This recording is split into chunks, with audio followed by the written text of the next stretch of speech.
The Adventures of Sherlock Holmes. The Adventure of the Beryl Coronet. Holmes, said I as I stood one morning in our bow window looking down the street, here is a madman coming along. It seems rather sad that his relatives should allow him to come out alone. My friend rose lazily from his armchair and stood with his hands in the pockets of his dressing gown, looking over my shoulder. It was a bright, crisp February morning, and the snow of the day before still lay deep upon the ground, shimmering brightly in the wintry sun. Down the center of Baker Street it had been ploughed into a brown crumbly band by the traffic, but at either side, and on the heaped-up edges of the footpaths it still lay as white as when it fell. The grey pavement had been cleaned and scraped, but was still dangerously slippery, so that there were fewer passengers than usual. Indeed, from the direction of the Metropolitan Station no one was coming save the single gentleman whose eccentric conduct had drawn my attention. He was a man of about 50, tall, portly, and imposing, with a massive, strongly marked face and a commanding figure. He was dressed in a somber yet rich style, in black frock coat, shining hat, neat brown gaiters, and well-cut pearl grey trousers. Yet his actions were an absurd contrast to the dignity of his dress and features, for he was running hard, with occasional little springs, such as a weary man gives who is little accustomed to set any tax upon his legs. As he ran he jerked his hands up and down, waggled his head, and writhed his face into the most extraordinary contortions. "What on earth can be the matter with him?" I asked. "He is looking up at the numbers of the houses." "I believe that he is coming here," said Holmes, rubbing his hands. "Here? Yes. I rather think he is coming to consult me professionally. I think that I recognize the symptoms." "Ha, did I not tell you?" As he spoke, the man, puffing and blowing, rushed at our door and pulled at our bell until the whole house resounded with the clanging. A few moments later he was in our room, still puffing, still gesticulating, but with so fixed a look of grief and despair in his eyes that our smiles were turned in an instant to horror and pity. For a while he could not get his words out, but swayed his body and plucked at his hair like one who has been driven to the extreme limits of his reason. Then, suddenly springing to his feet, he beat his head against a wall with such force that we both rushed upon him and tore him away to the center of the room. Sherlock Holmes pushed him down into the easy chair and, sitting beside him, patted his hand and chatted with him in the easy, soothing tones which he knew so well how to employ. "You have come to me to tell your story, have you not?" said he. "You are fatigued with your haste. Pray wait until you have recovered yourself, and then I shall be most happy to look into any little problem which you may submit to me." The man sat for a minute or more with a heaving chest, fighting against his emotion. Then he passed his handkerchief over his brow, set his lips tight, and turned his face towards us. "No doubt you think me mad," said he. "I see that you have had some great trouble," responded Holmes. "God knows I have, a trouble which is enough to unseat my reason, so sudden and so terrible is it. Public disgrace I might have faced, although I am a man whose character has never yet borne a stain. Private affliction also is the lot of every man, but the two coming together, and in so frightful a form, have been enough to shake my very soul. Besides, it is not I alone. The very noblest in the land may suffer unless some way be found out of this horrible affair." "Pray compose yourself, sir," said Holmes, "and let me have a clear account of who you are and what it is that has befallen you." "My name," answered our visitor, "is probably familiar to your ears. I am Alexander Holder, of the banking firm of Holder and Stevenson, of Threadneedle Street." The name was indeed well known to us as belonging to the senior partner in the second largest private banking concern in the city of London. What could have happened, then, to bring one of the foremost citizens of London to this most pitiable pass? We waited, all curiosity, until with another effort he braced himself to tell his story. "I feel that time is of value," said he. "That is why I hastened here when the police inspector suggested that I should secure your cooperation. I came to Baker Street by the underground and hurried from there on foot, for the cabs go slowly through this snow. That is why I was so out of breath, for I am a man who takes very little exercise. I feel better now, and I will put the facts before you as shortly and yet as clearly as I can. It is, of course, well known to you that in a successful banking business as much depends upon our being able to find remunerative investments for our funds as upon our increasing our connection and the number of our depositors. One of our most lucrative means of laying out money is in the shape of loans, where the security is unimpeachable. We have done a good deal in this direction during the last few years, and there are many noble families to whom we have advanced large sums upon the security of their pictures, libraries, or plate. Yesterday morning I was seated in my office at the bank when a card was brought in to me by one of the clerks. I started when I saw the name, for it was that of none other than, well, perhaps even to you, I had better say no more than that it was a name which is a household word all over the earth, one of the highest, noblest, most exalted names in England. I was overwhelmed by the honor and attempted, when he entered, to say so, but he plunged at once into business with the air of a man who wishes to hurry quickly through a disagreeable task. "Mr. Holder," said he, "I have been informed that you are in the habit of advancing money. The firm does so when the security is good." I answered. "It is absolutely essential to me," said he, "that I should have £50,000 at once. I could, of course, borrow so trifling a sum 10 times over from my friends, but I much prefer to make it a matter of business and to carry out that business myself. In my position you can readily understand that it is unwise to place oneself under obligations. For how long, may I ask, do you want this sum?" I asked. "Next Monday I have a large sum due to me, and I shall then most certainly repay what you advance, with whatever interest you think it right to charge. But it is very essential to me that the money should be paid at once. I should be happy to advance it without further parley from my own private purse," said I, "were it not that the strain would be rather more than it could bear. If, on the other hand, I am to do it in the name of the firm, then in justice to my partner I must insist that, even in your case, every businesslike precaution should be taken." "I should much prefer to have it so," said he, raising up a square, black morocco case which he had laid beside his chair. "You have doubtless heard of the Beryl Coronet? One of the most precious public possessions of the empire," said I precisely. He opened the case, and there, embedded in soft, flesh-colored velvet, lay the magnificent piece of jewelry which he had named. "There are 39 enormous barrels," said he, "and the price of the gold chasing is incalculable. The lowest estimate would put the worth of the coronet at double the sum which I have asked. I am prepared to leave it with you as my security." I took the precious case into my hands and looked in some perplexity from it to my illustrious client. "You doubt its value?" he asked. "Not at all. I only doubt the propriety of my leaving it. You may set your mind at rest about that.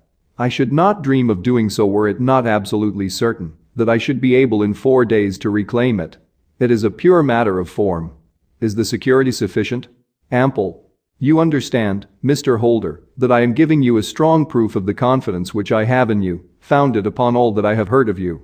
I rely upon you, not only to be discreet and to refrain from all gossip upon the matter, but, above all, to preserve this coronet with every possible precaution, because I need not say that a great public scandal would be caused if any harm were to befall it. Any injury to it would be almost as serious as its complete loss, for there are no barrels in the world to match these, and it would be impossible to replace them. I leave it with you, however, with every confidence, and I shall call for it in person on Monday morning." Seeing that my client was anxious to leave, I said no more, but, calling for my cashier, I ordered him to pay over £50 1,000 notes. When I was alone once more, however, with the precious case lying upon the table in front of me, I could not but think with some misgivings of the immense responsibility which it entailed upon me. There could be no doubt that, as it was a national possession, a horrible scandal would ensue if any misfortune should occur to it. I already regretted having ever consented to take charge of it. However, it was too late to alter the matter now, so I locked it up in my private safe and turned once more to my work. When evening came I felt that it would be an imprudence to leave so precious a thing in the office behind me. Bankers' safes had been forced before now, and why should not mine be? If so, how terrible would be the position in which I should find myself. I determined, therefore, that for the next few days I would always carry the case backward and forward with me, so that it might never be really out of my reach. With this intention, I called a cab and drove out to my house at Streatham, carrying the jewel with me. I did not breathe freely until I had taken it upstairs and locked it in the bureau of my dressing room. And now a word as to my household, Mr. Holmes, for I wish you to thoroughly understand the situation. My groom and my page sleep out of the house and may be set aside altogether. I have 3 maidservants who have been with me a number of years and whose absolute reliability is quite above suspicion. Another, Lucy Parr, the second waiting maid, has only been in my service a few months. She came with an excellent character, however, and has always given me satisfaction. She is a very pretty girl and has attracted admirers who have occasionally hung about the place. That is the only drawback which we have found to her, but we believe her to be a thoroughly good girl in every way. So much for the servants.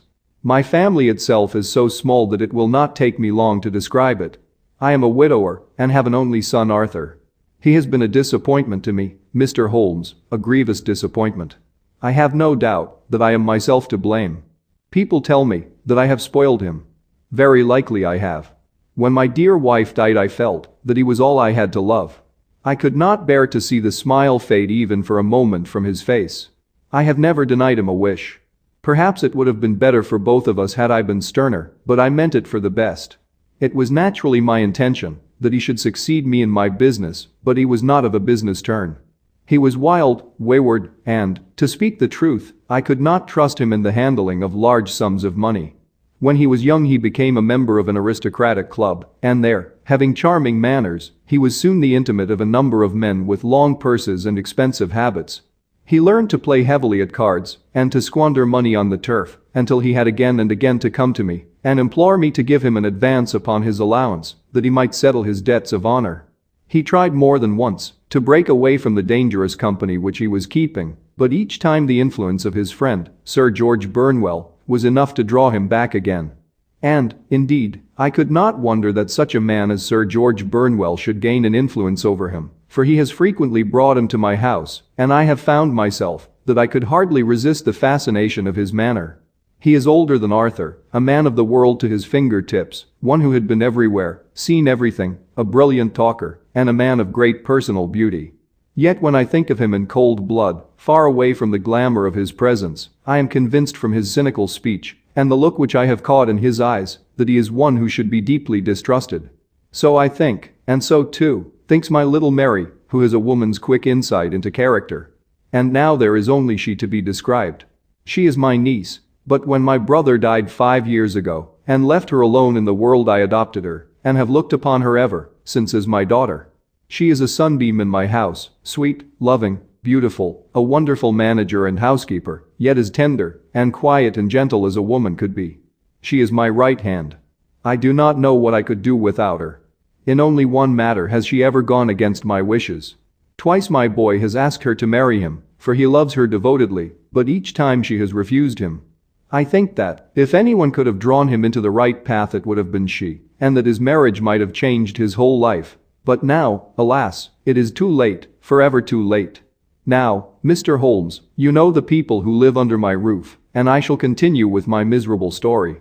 When we were taking coffee in the drawing room that night after dinner, I told Arthur and Mary my experience and of the precious treasure which we had under our roof, suppressing only the name of my client. Lucy Parr, who had brought in the coffee, had, I am sure, left the room, but I cannot swear that the door was closed. Mary and Arthur were much interested and wished to see the famous coronet, but I thought it better not to disturb it. "Where have you put it?" asked Arthur. "In my own bureau." "Well, I hope to goodness the house won't be burgled during the night," said he. "It is locked up," I answered. "Oh, any old key will fit that bureau. When I was a youngster I have opened it myself with the key of the box room cupboard." He often had a wild way of talking, so that I thought little of what he said. He followed me to my room, however, that night with a very grave face. "Look here, Dad," said he with his eyes cast down, "can you let me have £200? "No, I cannot," I answered sharply. "I have been far too generous with you in money matters." "You have been very kind," said he, "but I must have this money, or else I can never show my face inside the club again." "And a very good thing, too," I cried. "Yes, but you would not have me leave it a dishonored man," said he. "I could not bear the disgrace. I must raise the money in some way, and if you will not let me have it, then I must try other means." I was very angry, for this was the third demand during the month. "You shall not have a farthing from me," I cried, on which he bowed and left the room without another word. When he was gone I unlocked my bureau, made sure that my treasure was safe, and locked it again. Then I started to go round the house to see that all was secure, a duty which I usually leave to Mary, but which I thought it well to perform myself that night. As I came down the stairs I saw Mary herself at the side window of the hall, which she closed and fastened as I approached. "Tell me, Dad," said she, looking, I thought, a little disturbed, "did you give Lucy, the maid, leave to go out tonight?" "Certainly not. She came in just now by the back door. I have no doubt that she has only been to the side gate to see someone, but I think that it is hardly safe and should be stopped. You must speak to her in the morning, or I will if you prefer it. Are you sure that everything is fastened?" "Quite sure, Dad."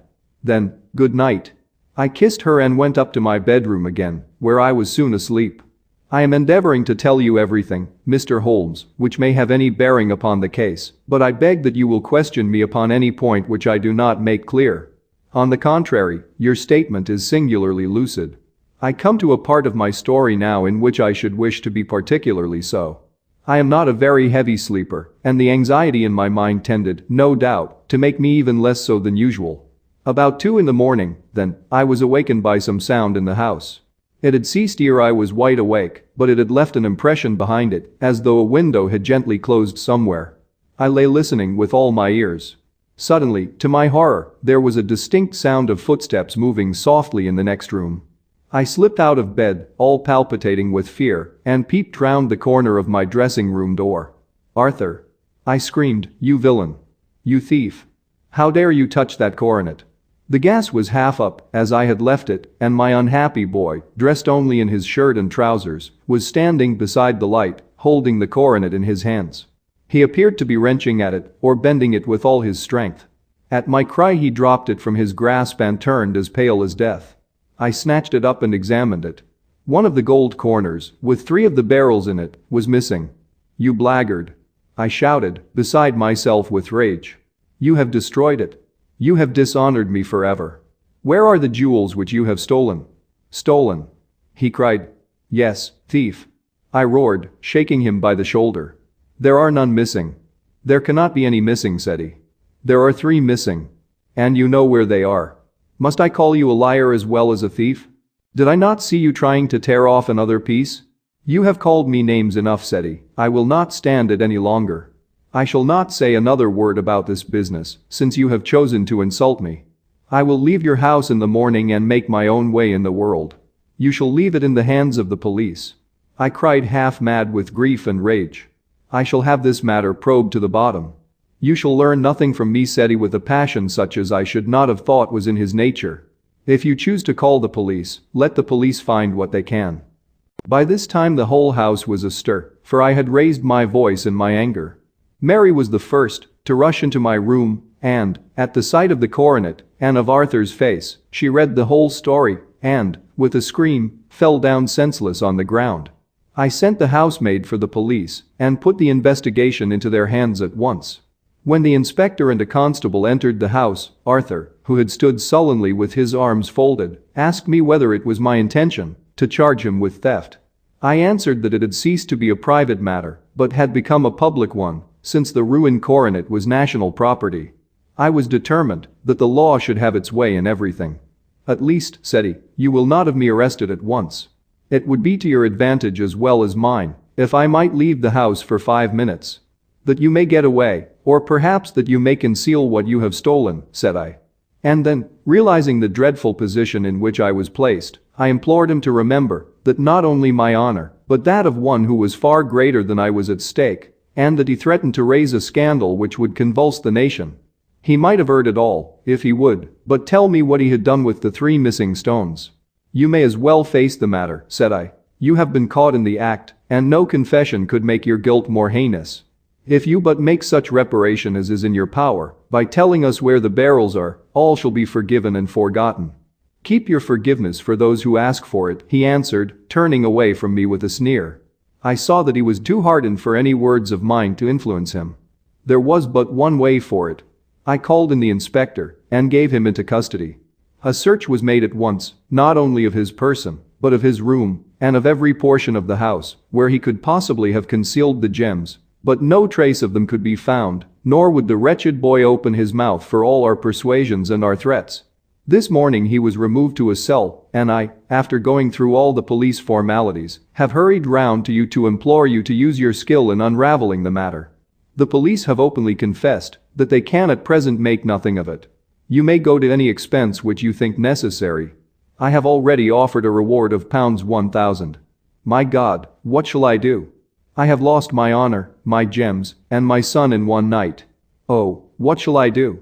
He put a hand on either side of his head and rocked himself to and fro, droning to himself like a child whose grief has got beyond words. Sherlock Holmes sat silent for some few minutes, with his brows knitted and his eyes fixed upon the fire. "Do you receive much company?" he asked. "None save my partner with his family and an occasional friend of Arthur's. Sir George Burnwell has been several times lately. No one else, I think. Do you go out much in society?" "Arthur does. Mary and I stay at home. We neither of us care for it. That is unusual in a young girl. She is of a quiet nature. Besides, she is not so very young. She is 24. This matter, from what you say, seems to have been a shock to her also. Terrible. She is even more affected than I. You have neither of you any doubt as to your son's guilt?" "How can we have, when I saw him with my own eyes with the coronet in his hands? I hardly consider that a conclusive proof." "Was the remainder of the coronet at all injured?" "Yes, it was twisted." "Do you not think, then, that he might have been trying to straighten it?" "God bless you. You are doing what you can for him and for me. But it is too heavy a task. What was he doing there at all? If his purpose were innocent, why did he not say so?" "Precisely. And if it were guilty, why did he not invent a lie? His silence appears to me to cut both ways. There are several singular points about the case. What did the police think of the noise which awoke you from your sleep?" "They considered that it might be caused by Arthur's closing his bedroom door. A likely story.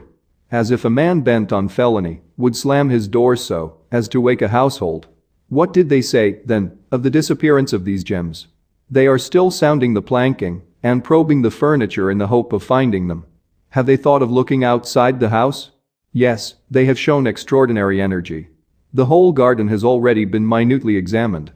"Now, my dear sir," said Holmes, "is it not obvious to you now that this matter really strikes very much deeper than either you or the police were at first inclined to think? It appeared to you to be a simple case. To me it seems exceedingly complex. Consider what is involved by your theory. You suppose that your son came down from his bed, went, at great risk, to your dressing room, opened your bureau, took out your coronet, broke off by main force a small portion of it, went off to some other place, concealed 3 gems out of the 39, with such skill that nobody can find them, and then returned with the other 36 into the room in which he exposed himself to the greatest danger of being discovered. I ask you now, is such a theory tenable?" "But what other is there?" cried the banker with a gesture of despair. "If his motives were innocent, why does he not explain them?" "It is our task to find that out," replied Holmes. "So now, if you please, Mr. Holder, we will set off for Streatham together and devote an hour to glancing a little more closely into details."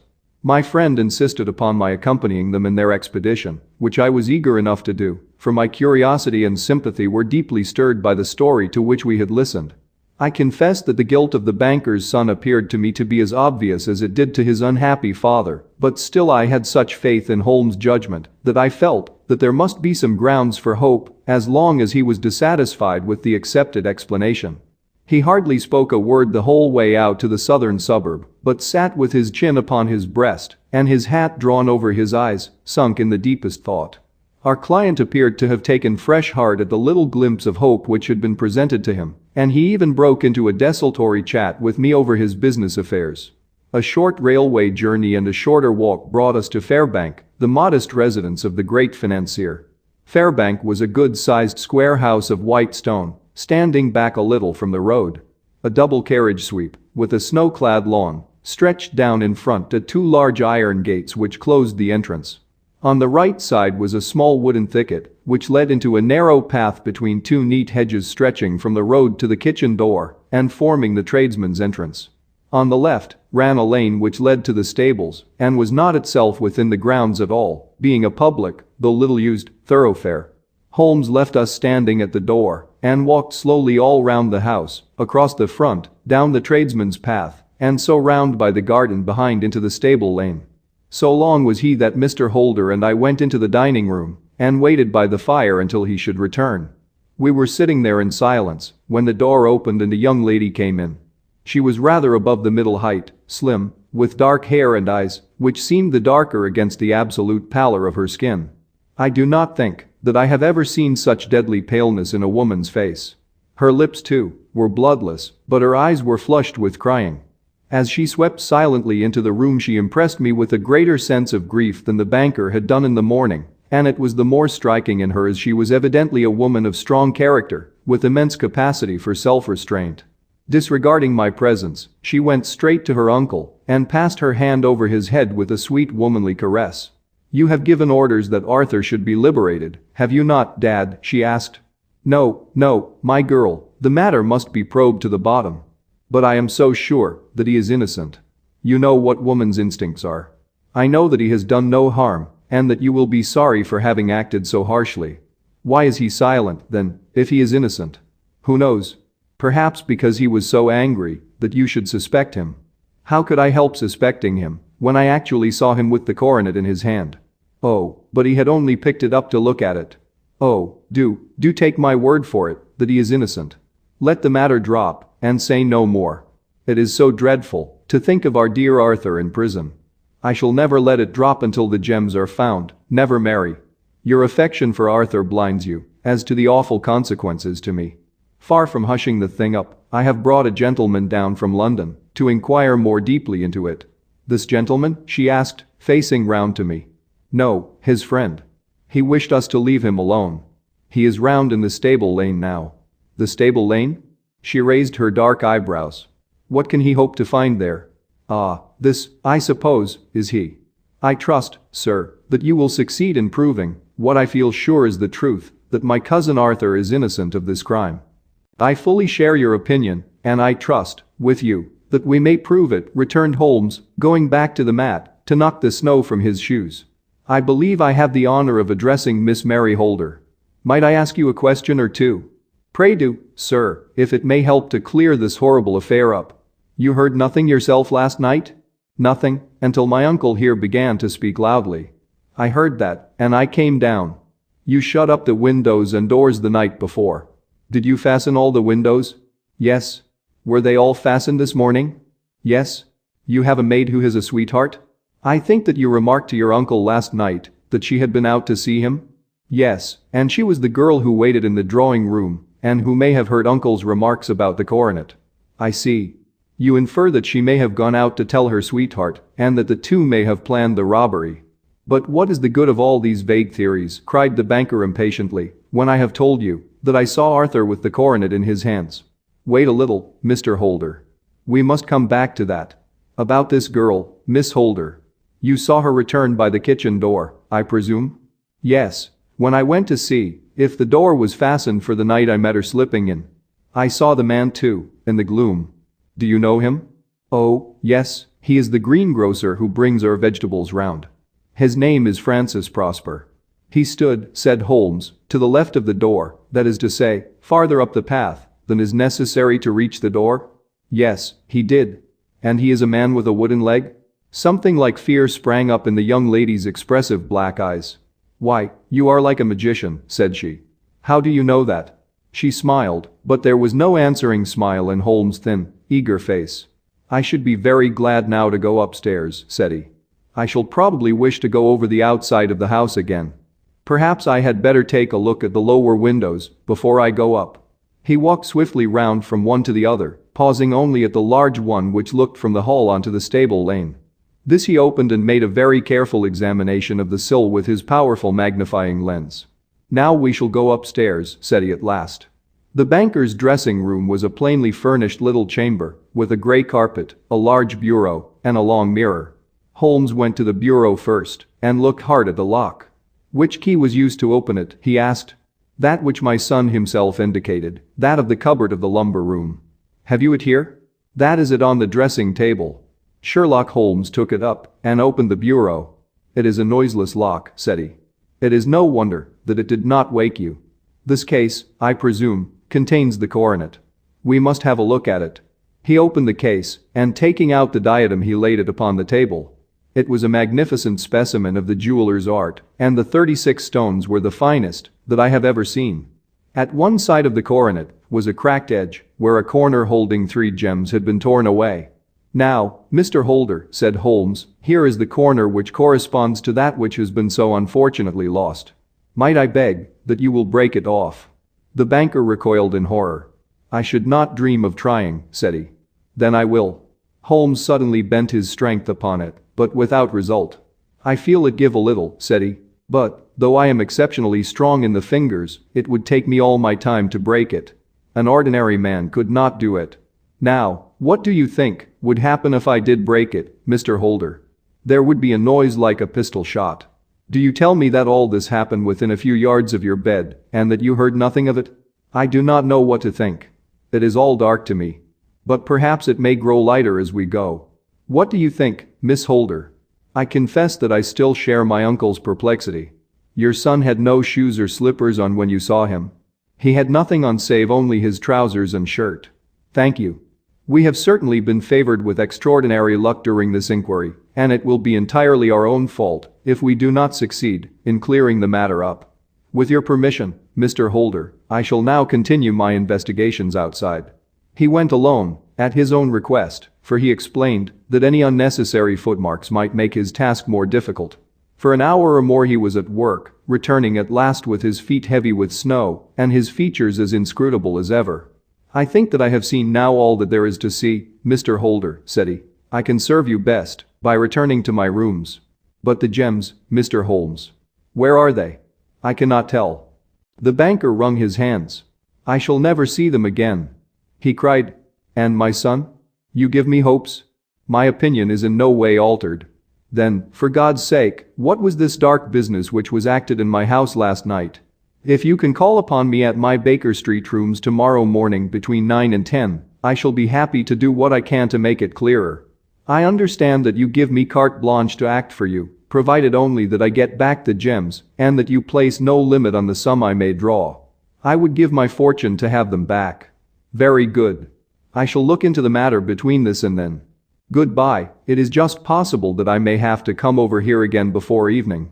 It was obvious to me that my companion's mind was now made up about the case, although what his conclusions were was more than I could even dimly imagine. Several times during our homeward journey I endeavored to sound him upon the point, but he always glided away to some other topic, until at last I gave it over in despair.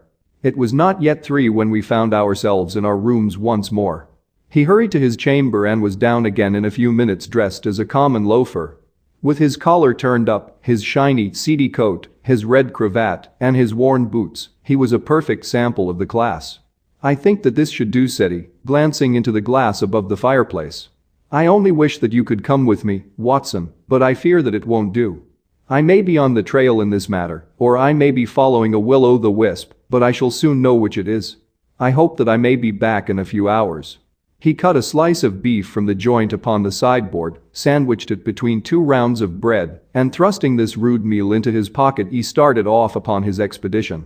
I had just finished my tea when he returned, evidently in excellent spirits, swinging an old elastic-sided boot in his hand. He chucked it down into a corner and helped himself to a cup of tea. "I only looked in as I passed," said he. "I am going right on." "Where to?" "Oh, to the other side of the West End.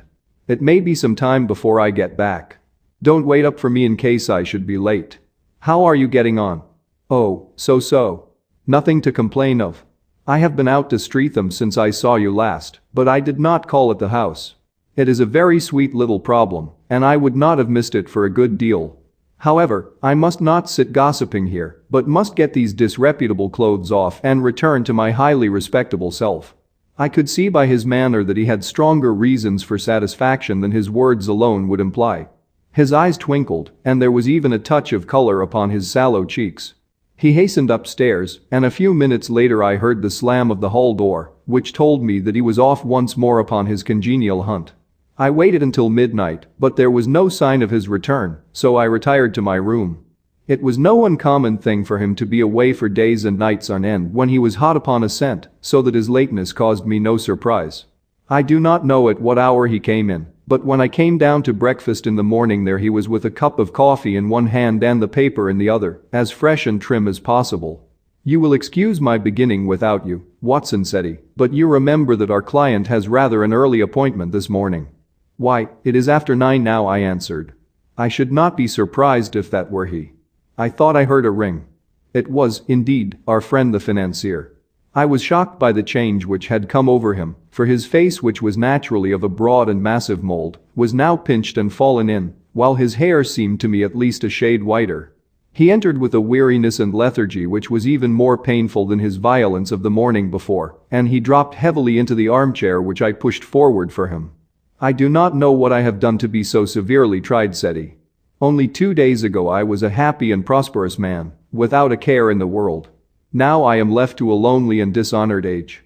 One sorrow comes close upon the heels of another. My niece, Mary, has deserted me." "Deserted you?" "Yes. Her bed this morning had not been slept in, her room was empty, and a note for me lay upon the hall table. I had said to her last night, in sorrow and not in anger, that if she had married my boy all might have been well with him. Perhaps it was thoughtless of me to say so. It is to that remark that she refers in this note. My dearest uncle, I feel that I have brought trouble upon you, and that if I had acted differently this terrible misfortune might never have occurred. I cannot, with this thought in my mind, ever again be happy under your roof, and I feel that I must leave you forever. Do not worry about my future, for that is provided for, and, above all, do not search for me, for it will be fruitless labor and an ill service to me. In life or in death, I am ever your loving, Mary." What could she mean by that note, Mr. Holmes? Do you think it points to suicide? No, nothing of the kind. It is perhaps the best possible solution. I trust, Mr. Holder, that you are nearing the end of your troubles. Ha! You say so. You have heard something, Mr. Holmes. You have learned something. Where are the gems? You would not think pounds 1,000 apiece an excessive sum for them? I would pay 10. That would be unnecessary. 3,000 will cover the matter. And there is a little reward, I fancy. Have you your cheque-book? Here is a pen. Better make it out for pounds 4,000. With a dazed face the banker made out the required cheque. Holmes walked over to his desk, took out a little triangular piece of gold with 3 gems in it, and threw it down upon the table. With a shriek of joy our client clutched it up. "You have it," he gasped. "I am saved. I am saved." The reaction of joy was as passionate as his grief had been, and he hugged his recovered gems to his bosom. "There is one other thing you owe, Mr. Holder," said Sherlock Holmes rather sternly. "Oh." He caught up a pen. "Name the sum, and I will pay it." "No, the debt is not to me. You owe a very humble apology to that noble lad, your son, who has carried himself in this matter as I should be proud to see my own son do, should I ever chance to have one." "Then it was not Arthur who took them?" "I told you yesterday, and I repeat today, that it was not." "You are sure of it? Then let us hurry to him at once, to let him know that the truth is known." "He knows it already. When I had cleared it all up I had an interview with him, and finding that he would not tell me the story, I told it to him, on which he had to confess that I was right and to add the very few details which were not yet quite clear to me. Your news of this morning, however, may open his lips. For heaven's sake, tell me, then, what is this extraordinary mystery? I will do so, and I will show you the steps by which I reached it. And let me say to you, first, that which it is hardest for me to say, and for you to hear, there has been an understanding between Sir George Burnwell and your niece Mary. They have now fled together." "My Mary? Impossible." "It is unfortunately more than possible, it is certain. Neither you nor your son knew the true character of this man when you admitted him into your family circle. He is one of the most dangerous men in England, a ruined gambler, an absolutely desperate villain, a man without heart or conscience. Your niece knew nothing of such men. When he breathed his vows to her, as he had done to 100 before her, she flattered herself that she alone had touched his heart.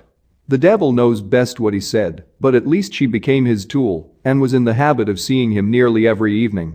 "I cannot, and I will not, believe it," cried the banker with an ashen face. "I will tell you, then, what occurred in your house last night. Your niece, when you had, as she thought, gone to your room, slipped down and talked to her lover through the window which leads into the stable lane. His footmarks had pressed right through the snow, so long had he stood there. She told him of the coronet.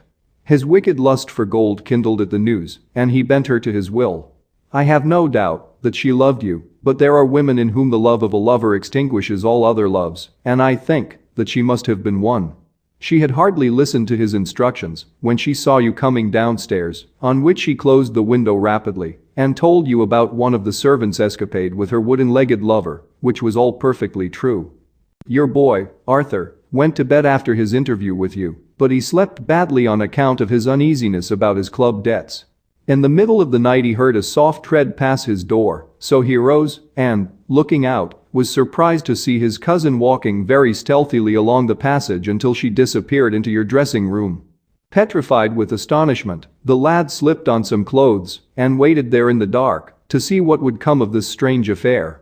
Presently she emerged from the room again, and in the light of the passage lamp your son saw that she carried the precious coronet in her hands. She passed down the stairs, and he, thrilling with horror, ran along and slipped behind the curtain near your door, whence he could see what passed in the hall beneath. He saw her stealthily open the window, hand out the coronet to someone in the gloom, and then closing it once more hurry back to her room, passing quite close to where he stood, hid behind the curtain. As long as she was on the scene he could not take any action without a horrible exposure of the woman whom he loved. But the instant that she was gone he realized how crushing a misfortune this would be for you, and how all-important it was to set it right. He rushed down, just as he was, in his bare feet, opened the window, sprang out into the snow, and ran down the lane, where he could see a dark figure in the moonlight. Sir George Burnwell tried to get away, but Arthur caught him, and there was a struggle between them, your lad tugging at one side of the coronet, and his opponent at the other. In the scuffle, your son struck Sir George and cut him over the eye. Then something suddenly snapped, and your son, finding that he had the coronet in his hands, rushed back, closed the window, ascended to your room, and had just observed that the coronet had been twisted in the struggle and was endeavoring to straighten it when you appeared upon the scene. "Is it possible?" gasped the banker. You then roused his anger by calling him names at a moment when he felt that he had deserved your warmest thanks. He could not explain the true state of affairs without betraying one who certainly deserved little enough consideration at his hands. He took the more chivalrous view, however, and preserved her secret. And that was why she shrieked and fainted when she saw the coronet, cried Mr. Holder. "Oh, my God, what a blind fool I have been." And his asking to be allowed to go out for 5 minutes. The dear fellow wanted to see if the missing piece were at the scene of the struggle. How cruelly I have misjudged him. When I arrived at the house, continued Holmes, I at once went very carefully round it to observe if there were any traces in the snow which might help me. I knew that none had fallen since the evening before, and also that there had been a strong frost to preserve impressions.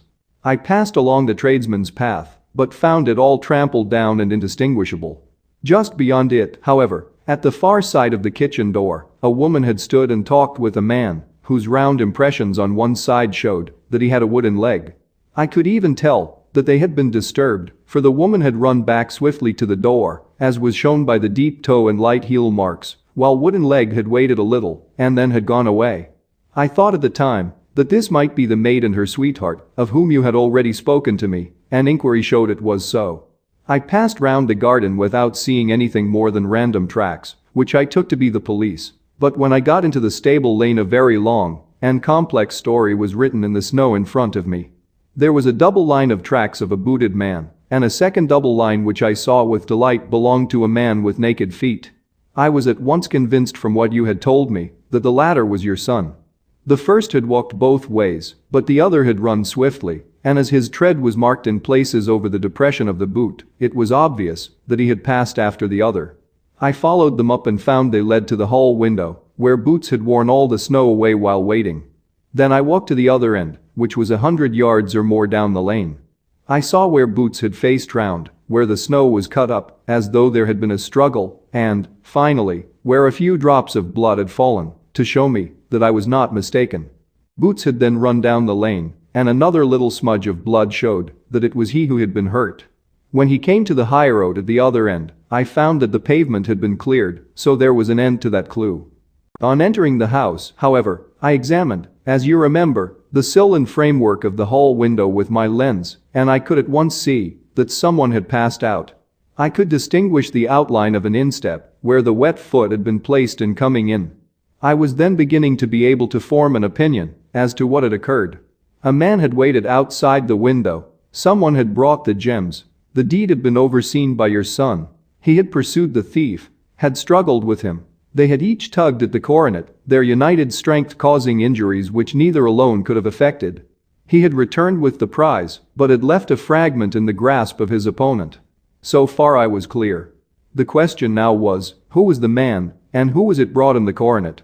It is an old maxim of mine that when you have excluded the impossible, whatever remains, however improbable, must be the truth.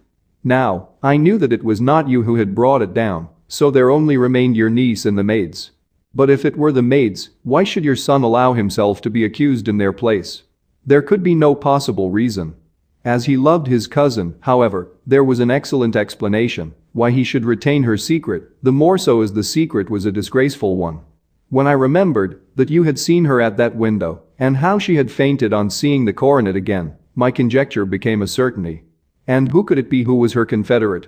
A lover evidently, for who else could outweigh the love and gratitude which she must feel to you? I knew that you went out little, and that your circle of friends was a very limited one. But among them was Sir George Burnwell. I had heard of him before as being a man of evil reputation among women. It must have been he who wore those boots and retained the missing gems. Even though he knew that Arthur had discovered him, he might still flatter himself that he was safe, for the lad could not say a word without compromising his own family. Well, your own good sense will suggest what measures I took next. I went in the shape of a loafer to Sir George's house, managed to pick up an acquaintance with his valet, learned that his master had cut his head the night before, and, finally, at the expense of 6 shillings, made all sure by buying a pair of his cast-off shoes. With these I journeyed down to Streatham and saw that they exactly fitted the tracks. I saw an ill-dressed vagabond in the lane yesterday evening, said Mr. Holder. Precisely. It was I found that I had my man, so I came home and changed my clothes. It was a delicate part which I had to play then, for I saw that a prosecution must be avoided to avert scandal, and I knew that so astute a villain would see that our hands were tied in the matter. I went and saw him. At first, of course, he denied everything. But when I gave him every particular that had occurred, he tried to bluster and took down a life preserver from the wall. I knew my man, however, and I clapped a pistol to his head before he could strike. Then he became a little more reasonable. I told him that we would give him a price for the stones he held, £1,000 apiece. That brought out the first signs of grief that he had shown. Why, dash it all, said he, I've let them go at 600 for the 3. I soon managed to get the address of the receiver who had them, on promising him that there would be no prosecution. Off I set to him, and after much chaffering I got our stones at £1,000 apiece. Then I looked in upon your son, told him that all was right, and eventually got to my bed about 2 o'clock, after what I may call a really hard day's work. A day which has saved England from a great public scandal, said the banker, rising. Sir, I cannot find words to thank you, but you shall not find me ungrateful for what you have done. Your skill has indeed exceeded all that I have heard of it. And now I must fly to my dear boy to apologize to him for the wrong which I have done him. As to what you tell me of poor Mary, it goes to my very heart. Not even your skill can inform me where she is now. I think that we may safely say, returned Holmes, that she is wherever Sir George Burnwell is. It is equally certain, too, that whatever her sins are, they will soon receive a more than sufficient punishment.